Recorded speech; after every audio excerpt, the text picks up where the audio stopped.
item that I did a performance where I was attempting to clothe myself from yarn that I was making. So that was just this past October. So just kind of questioning the visibility or the invisibility that often is behind the techniques that I use, that these are often taken for granted, and the connection to the various histories of textile production and how it unites all of us collectively around the globe, since we depend on textiles all the time. So that is a big factor in my work. And then also just thinking about, I feel that as an artist I work conceptually mainly. It's like stemming from an idea, but I'm very much tied to the techniques that I use, of textile-based techniques as a way of expressing and marrying that concept with the product. So that's what I do essentially. So you guys work together across very different practices. So you run a space together running flooding and arts, the domestic art space. So you want to start? We were like 1D, 2D, 3D. Hi everybody, I'm Katie, and I work pretty multidisciplinary. So more recently I'd say sculpture, interactive sculpture that's kinetic, and then also I work with video and sound that often elements cross paths, and usually find multi pieces together. But I think one of the things that I strive most in my work is for people to interact with it. I like people to, like as if I prepare something and then they take it 5 steps beyond wherever I would imagine it to go. And I think that's what I like the most, is to see what happens in different situations, just letting it take a new form. Also too, I've noticed that a lot of times when I work, I'll try to tackle like a new technique or work with a different medium, and sometimes that's a good thing and sometimes that's not a good thing. So there's often, I like to, I think challenging, what mediums I work with, it is like a thing that can be exciting, and just working with those obstacles and challenges. So you're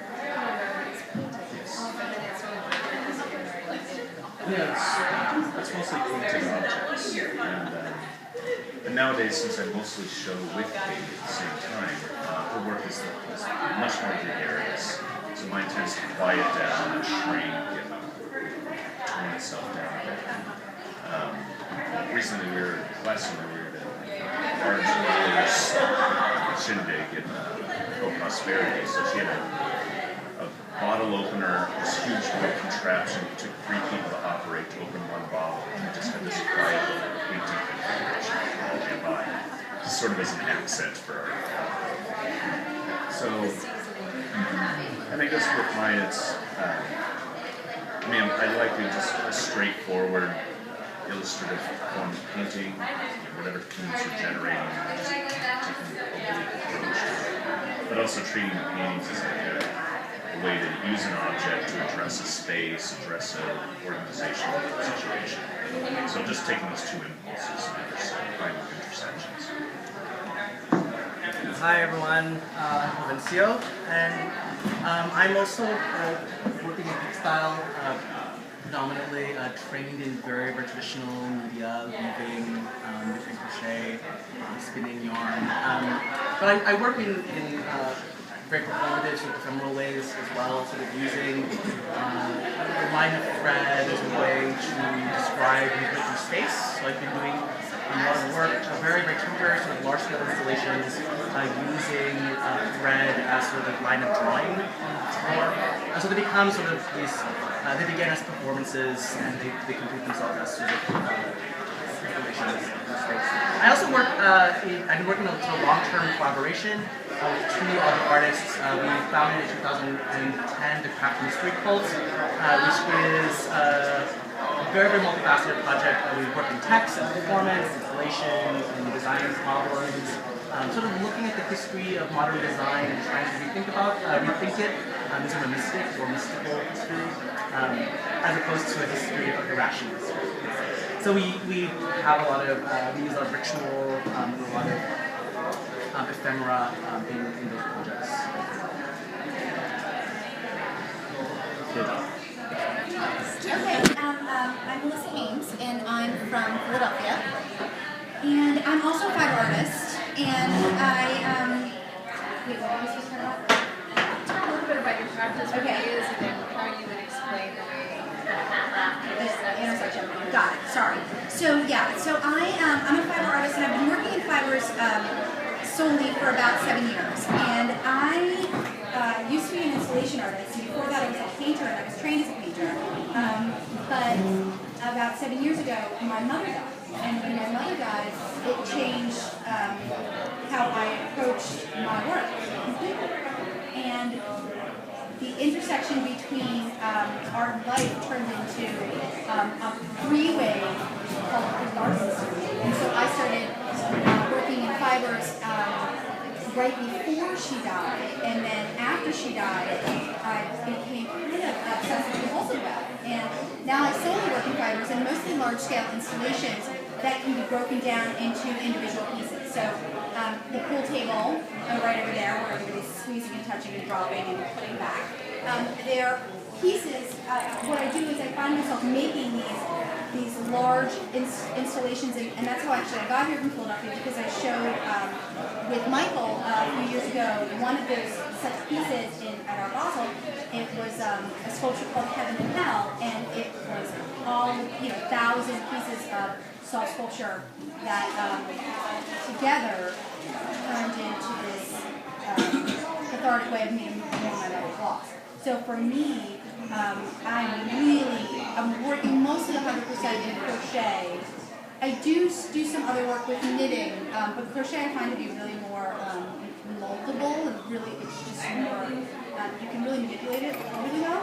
And it's also a lot safer to drive in crochet than it is to drive and knit, because Wait a second, knitting, you can't try to do either of those things. when you're knitting, That's like texting. if you're not familiar with knitting, all of the stitches have to go from one needle to the other needle. So then you have this empty needle that's you're constantly fishing under the seat for it. It's worse than texting. And so I do, bro.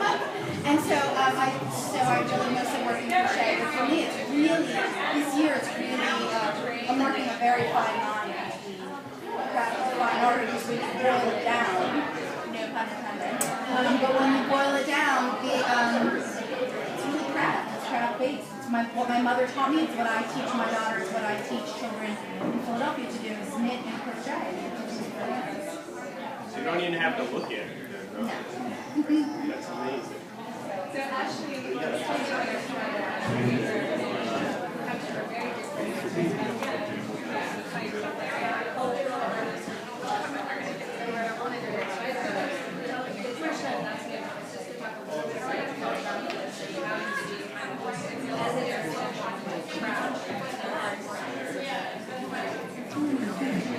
Oh, that's such a loaded question. I love it. For me right now, the craft has linked me to making. It links me to American craftsmanship, and meeting makers who have developed craft. So I'm a sculptor, but doing these markets and making and then selling to being able to do other research, such as native fauna, tree identification, moss and urban foraging, wild foraging, artisan foods as well. And so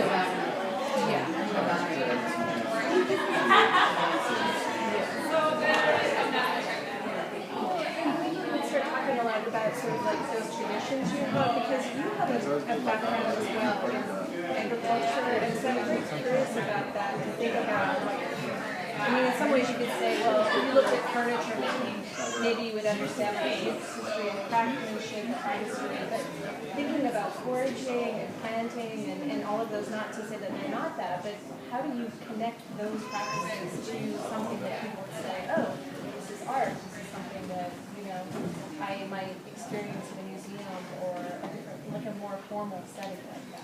because it's all in context. the idea that you have or the ambition or the drive can still be the same, and then what context you put in. So like yours came up, which I wrote the note, it's the behavior that makes your craft finer. It's your neuroses, it's your habitual approach, or your maybe intellectual approach to the craft that puts it in the context. So it's the same with this. This is in the context of the marketplace. This is the transition. Because I want to try one on with this because I do. I need all of it. I know you don't only exhibit it, but galleries are definitely an important space for the work that you do.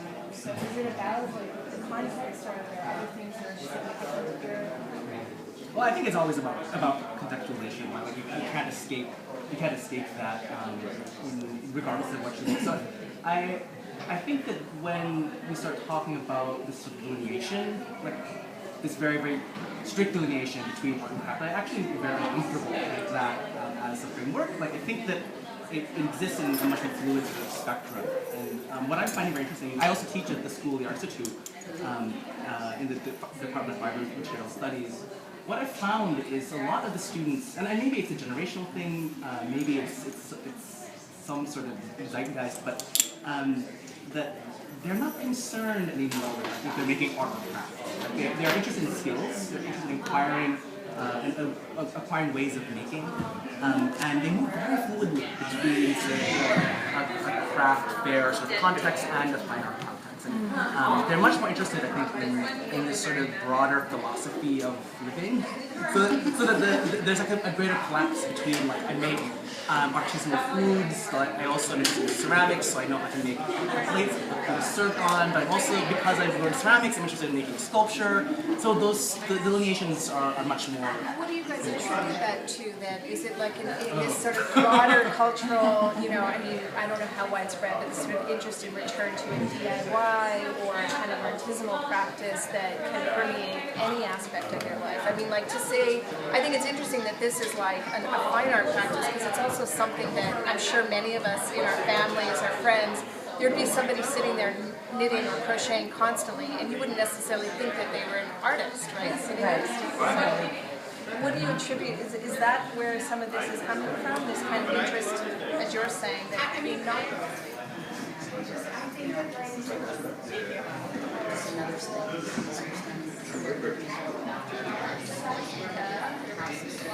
I think they're all alternatives to convenience, right? So it's not just this like white wall. I agree. Yeah, I mean, that definitely wanted like that idea of like, oh, we can take this out of that environment. I mean, yes, there's validity in that type of environment, but there's also other areas in which we can exchange regulars in these conversations and stuff. So, well, something that comes up about the students is that I think it's also experientially related, because to develop the craft, you have to be there, just there. And then to do fluid movements between things, you can have lots of different and lots of different, but not developable is in depth. So I think that's really the definition to students just moving. And I sometimes do wonder though if there is like a like a darker political implication or something less. I'm really glad to talk about it. But I also hear like from them and from a lot of other artists sort of this fear of not being able to, like if I just do one thing, that's a risk. Like I should have lots of skills, right? Like I should not only be able to weave, but I should also be a web designer, and I should also like have all these other practices just because of to remain viable somehow economically. Carving ivory. What if the ivory market? Yeah, exactly. Right. And I always think that when we talk about, we often talk about this resurgence of craft. Like craft seems to resurge every few generations or something. I think it's often tied to some sort of deeper political, or deeper economic. I was curious about that too, just sort of the broader world of work. and how that might impact it. Not that, you know, because I think what I do now, right, that is much more about having to do multiple things at once, and your sort of expansiveness of what your particular role or that label, you know, as reporter or artist or whatever, how that's sort of broadened out. And there's like real positive aspects about that because it's about sort of like controlling your process. But there's some negative aspects too, like politically, economically, it's sort of, you're doing more with less, you know. And so I'm wondering if you think about the connection between Make your work. Otherwise, you're running around and just doing a bunch of stuff. So I mean, I have to have studio time. If I don't have studio time, then what am I doing? I'm working, but I'm not making. And so I always find myself running up against the problem of saying no. I have a hard time saying no, especially when I'm to do really good things. And so recently I was just asked to consult on a makerspace room, of all things, in my daughter's school. And they had this beautiful classroom that used to be an art room, and they wanted to make a makerspace for their K through 4 program. And I wasn't going to say no. I'm going to say no. No, I'm a maker. I'm going to say yes. Of course I'm going to say yes. I'm a designer. I'm an artist. Of course I'm going to say yes to that because I want those kids to have a place where they can make a mess and make. It took away from my studio time, yes, but it was worth every second. And so, yeah, I think, studio time for whatever it is all around. For me, in particular, it is everywhere. And it also helps me to stay in one place for 4 or 5 minutes.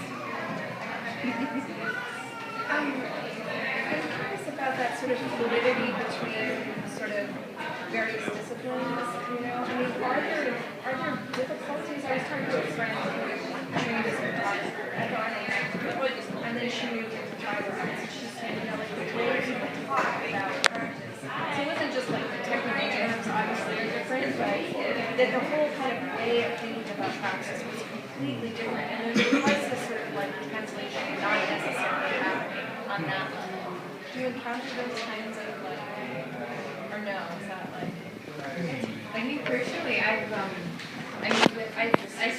did start with photography and a little bit of film, and all of a sudden things, you know, I had moving pictures, and then sound came in, and so it just, it kind of transformed, and it was a strange thing where, like, watching film, you know, like, actively later in life, and realizing how much I had missed before. But I guess I think I've backtracked so many times where I'm like, oh wait, you know, sculpture for me is, I can equate it just to sound because it's like you're shaking sound waves into a space. And so I guess I just sort of like I like to think about spaces or environments, and then whatever I create somehow fits, and then it's nice to like add other parts that kind of maybe change it, or you know, maybe it flattens it or makes it more dimensional. I don't know. I think maybe that's how I mean, my whole thing, I remember, I change everything. I think this artist sort of encompasses that. And I have what I call a call and response practice, where I sort of have an idea. I don't know how to do anything, but I do everything. Or I have to and so nothing ever stops me because I don't know how, which is kind of interesting about learning the craft. I always sort of do it as a professional less than, because I don't know how to do a lot of things, but I know how to frame it better. And I allow the project to dictate what it is that I need, and then service the project. And I'm good at that. So my practice is, like it's whatever it needs at the time. So craftsmanship is something I can't do certain things, but I can make things happen and projects happen in a way that a lot of people can't. No, I'm trying to find the thread that goes through. If I understand what you're asking, though, is you're asking if there are different, like, sort of fundamental differences between the craft practice. Yeah, absolutely. I think think there still is, and I think photography is the example, because there's just like chalk and cheese in certain ways. I mean, I think there are definitely still perceptions of craft practices that position them differently from practices like painting or photography. And it's like, for better or for worse, or like however you want to define, like however people define that as a positive or negative, I don't know. But it's sort of like in the recent biennial, right? There's like all of this language about it's so great to see the hand, it's so great to see craft, and all these specific kinds of ways of making. But it's like it's. Craft section. I don't know. Maybe Biennale recently, I was saying that they opened up a craft museum called Fair. Fair is also I just like it's interesting because it's great that it's being included. It's like if inclusion is the goal, like it's great because those kinds of works are appearing. But it's sort of like they're. It's still that you point them out as somehow alternative. Right. That's sort of like, I think there was like times where we craft and color.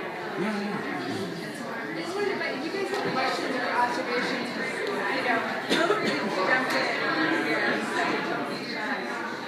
I'm thinking of an art setting where you have some academic forms of art, and it's like, hey, let's bring in some crochet or some handcrafted work with fiber, but why not fashion design? All this that's tainted by industry. And everybody's comfortable with the brewer, but what's a trick? I have an answer to that because the craftsmanship is the core of how our society can essentially function without industrialization.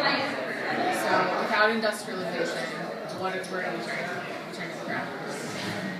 So That's interesting. Some of the most interesting experiments I've seen in kind of craftsmanship is return to kind of by hand small processes that involve industrial processes, right? Like internet, social media, and maybe combining with stuff. because craftsmen now want to improve that they're industrial. Sorry, so could you say That they're industrial. They want that craftsmen want to prove that they're industrious. Okay. So I think that's actually really interesting too because in talking to Maggie earlier this morning, and about when you had your first question about where does it come from, you said zombies, and it's not really a joke because I think a lot of it has to do, for me particularly, it's going to totally brand me as nerdy, but I kind of look at it as like a bit of an apocalypse, that you get so far with technology that there's a crash point, and then you have to turn around and say, God damn it, I just want somebody to make me a shirt. Like, how's that going to happen? And I was a part of a fiber shed project 2 years ago with a woman in Philadelphia, and she is an environmental blogger, and she wanted to purchase 10 articles of clothing made within 200 miles. Crafted and made within 200 miles. She had to go and find a sheep farm. She had to buy the sheep from the wool. Then she had to find a spinner. She had to spin the wool. And then she had to find a knitter to knit her the sweater. And that concept is really, really interesting. And over the last so she came to me because she wanted me to crochet her a dress out of plastic bags. And ultimately for me, when you talk about fine art versus craft, functionality is the line that I want. I don't make anything functional, and I think that's really what turns what I can say. I'm not a craft person because my work doesn't have function. You actually make meals of some of your stuff. Yeah. I was like telling you that we're both Canadian, we're both from Winnipeg, but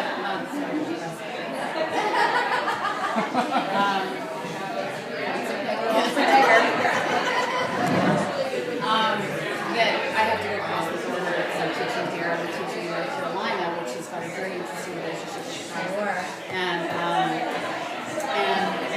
going back and forth and having to deal with the border. And I put in the text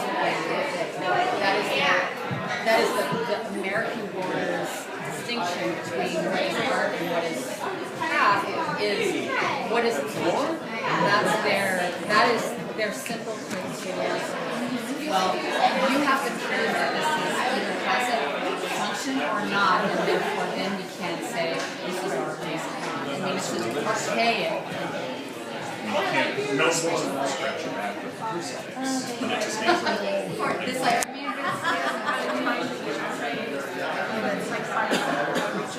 Well, then that function can easily bleed over to painting sculpture. So, These are questions for all of you, where like the functional, conceptual versus like decorative, like how the work you're doing maybe challenges those ideas or reproduces, whatever. I'm not saying there has to be a certain outcome.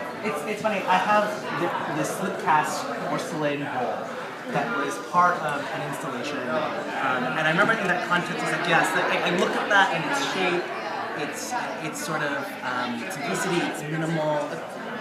The way it lived in the gallery was like made it fun. I still use it like every day, and it's like I think that relationship is also equally fluid. Like on some days, I look at some of my students' paintings, and I'm like, this is not art, but they are trying to function that way, right? And like, on other days, like I look at those same images, and like these are gorgeous things. And like I think it is a process that's mutable. Like it changes. It changes very easily. And I think it's the meaning that's attached to something too. So I'm thinking about like the line between functional, non-functional art and all of that.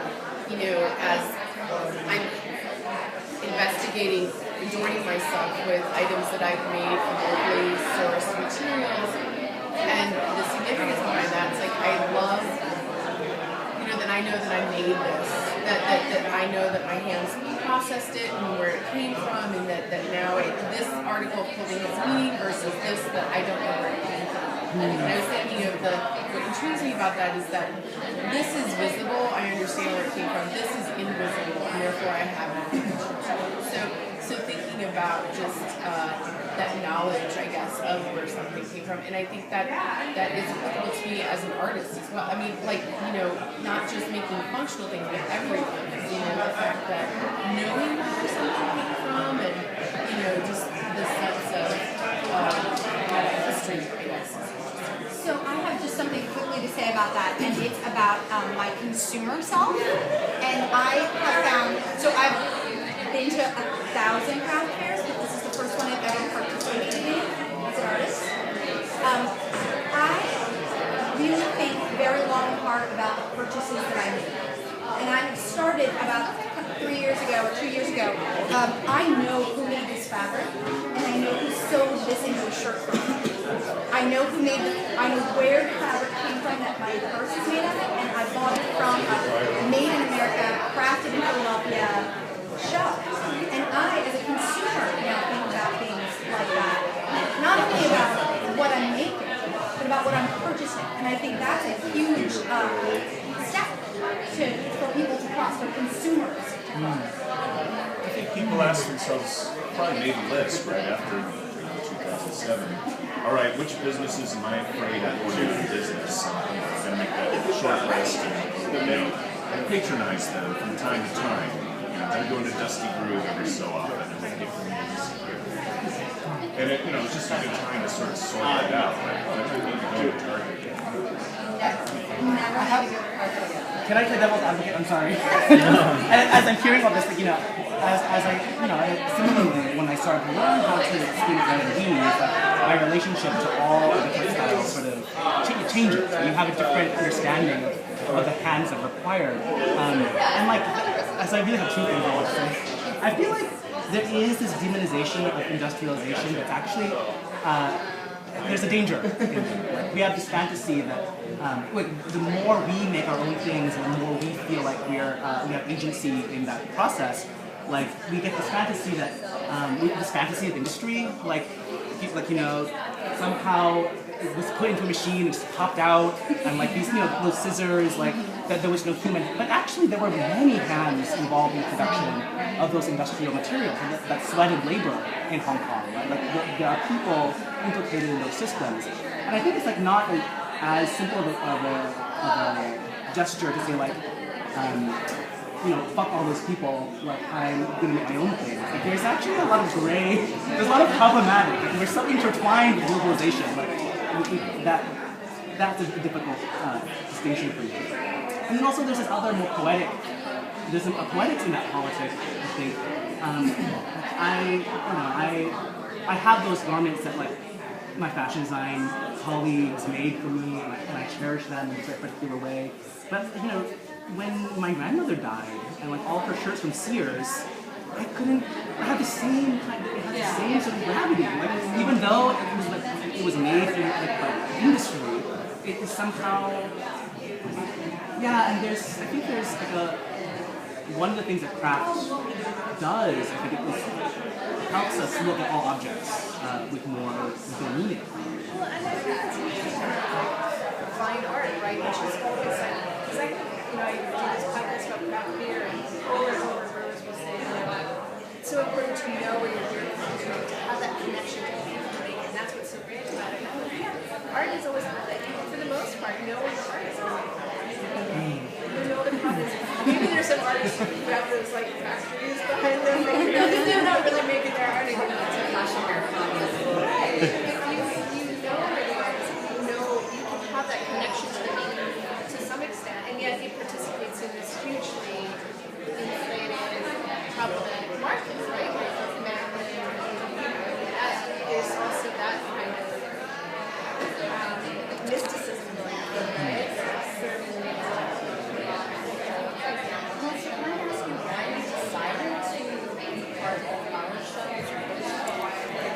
I just took that. Sorry. Thousands of people never been in any. I'm like, I was curious why you said yay to this one as opposed to no. There are a lot of reasons. This was the year that, so last year I started kind of reveling in the fact that I'm crafting. Instead of just making sculpture or making art, I realized about a year ago that I'm actually a craftsperson, and I never thought of myself as that before. And there was a very specific turning point in my career last year in December actually, and it was at Art Basel, which is a fair in Miami, and I brought a knife to a gunfight, and I didn't really realize that I was doing it until I got there.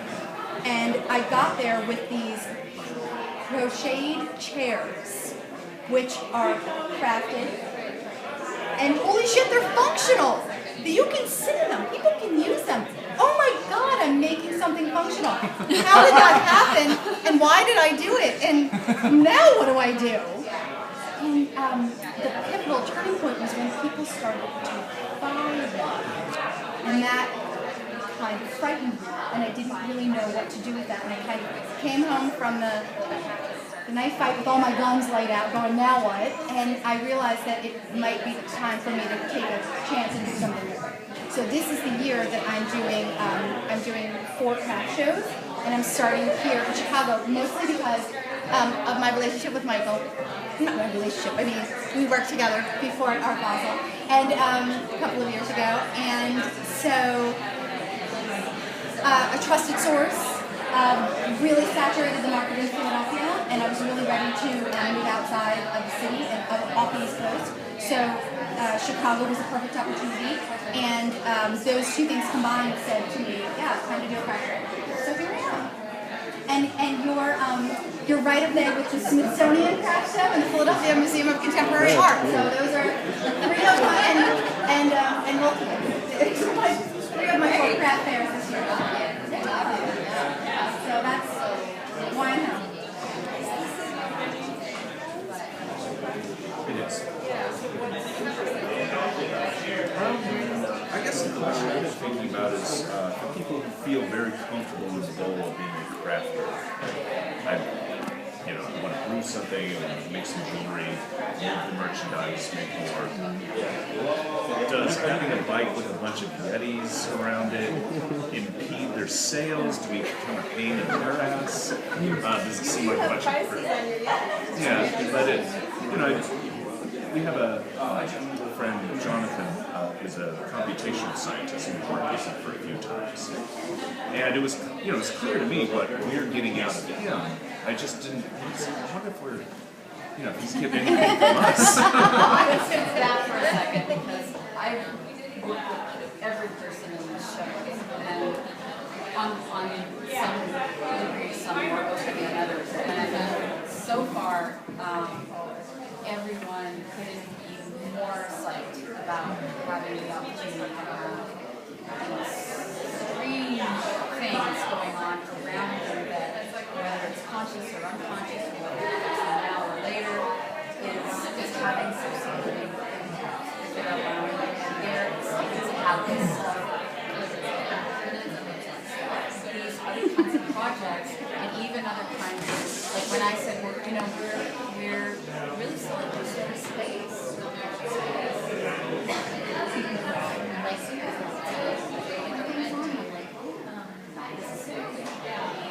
And I was really interested, like when I wrote, to introducing an opportunity for conversation.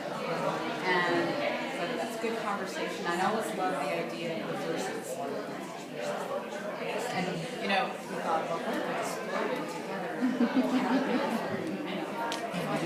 I don't know, and I don't know if it necessarily has to be that way, and if they see, well, I have more in common with, as you do with them, as they do with you. So I can say that I don't know, no one's ever come up to me and go, they love them, they know they get it. So it's like, being sometimes pushed into a situation to realize, I'm going to go home and fix about this. And I'm going to go home and fix this. I'm going to come here and go home and, this is going to sit with me, which is what is the best that I can do. I'm just curious, just maybe to wrap things up, and not to say that this moment is unique, like what we were talking about earlier, but sort of pushing at, like, sort of what's the context in which you exhibit your art, what's the context in which your practice flourishes, how much of that do you think is expanding the horizons of what your potential is or what your paths are, right? So it's like the museum and the gallery, does that continue to be the main horizon for what you're doing, or are things kind of like pushing out, or audiences becoming intimate for you? I watched some of your documentations and the way audiences interact, so are things kind of like relating and opening up, do you think? I think so, yeah. I feel like every opportunity is just, do as much as you can, and sometimes it works, and sometimes it doesn't. But I don't know, I would say yes. Yeah, in this city, I think that there's, especially once we had that upsurge of domestic spaces, I started to notice for the first time an audience that could be very comfortable with getting the bulk of their art experience from basements or garages and living rooms. And even though the informal spaces have been around since I arrived here in the 90s, it was always in deference to the canon and the efficient spaces. And then to some people, it's like, I never see anything out of the living room, and that satisfies their art. Well, I think as this person that, for me in my own practice where I've done quite a number of projects where it's been out in the public, I really enjoy exploring that space because it's I feel like the most real space. So I'm getting real time feedback.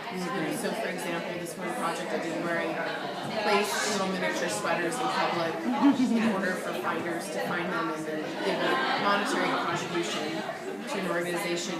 It was interesting to see how, as I traveled across the country, what the reactions to each of those placements were, and I love that in watching, like, okay, I'm putting it out to the public, what is the reaction? And you said something like that, you love to just see what happens, and that to me I find very, very exciting, is because, I can think about it all in my head, but once it exists in real space, how is it being interacted with, and how do people interpret that, and then how does that change depending on what particular part of the country you're in, because it is very, very different, So, and by the time I got into Chicago and I was doing these little sweaters, people were following me around, like, where are you gonna put the next one? Where I put it out, and even St. Louis, and people were looking at me like, I think she's a terrorist threat.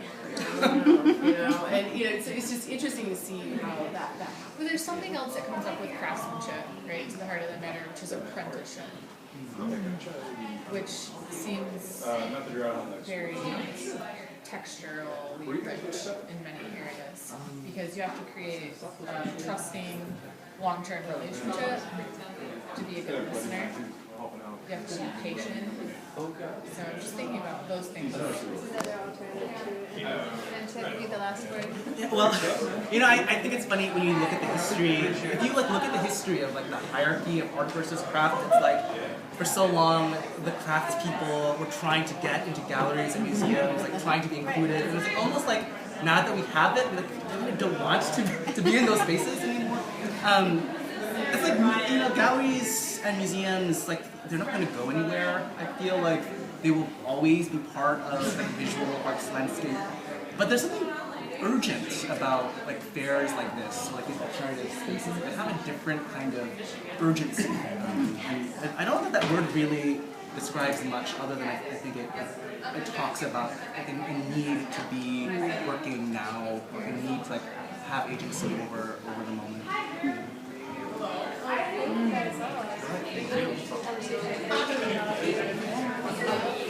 So we'll have cider now? Yes.